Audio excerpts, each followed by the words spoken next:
Oh good, you're back. I thought I might have scared you away last time. Just like I did with so many boys when I was back in my 20s and basically just a real-life incarnation of Yennefer from The Witcher, wanting everything to be mine. Or like I still do today with sleep, precious sleep, which has treated me like it's a toddler with night terrors and I'm the GD boogeyman ever since I became a mom. Of course, since insomnia is such a universal phenomenon, I won't bore you with a description of how even just a few nights of poor sleep can make you feel as deflated as a week-old wiener dog balloon. Instead, I'll tell you about a few of the ways I've tried, and mostly failed, to put myself back to sleep at 3 a.m.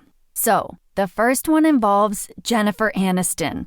Maybe not your go-to celeb, but she's been in quite a few movies that are just good enough to be watchable, but not good enough to truly enjoy. And films like that are perfect for replaying on the backs of your eyelids when you're wide awake in the middle of the night. Just try to remember the movie in excruciating, scene-by-scene detail, and soon enough, you've bored yourself back to dreamland. The main drawback of this method is that you have to keep the movie pretty fresh in your mind for it to work, which is a classic case of the treatment being worse than the disease. The second is a technique I developed in my 20s when I used to house sit for my boss in his big, dark, creepy house and get overwhelmed by intrusive thoughts of potential break-ins. Instead of worrying about burglars, I would imagine a specific fruit as vividly as possible in rich, sensory detail, filling my nostrils with the scent of it and imagining the taste of it on my tongue.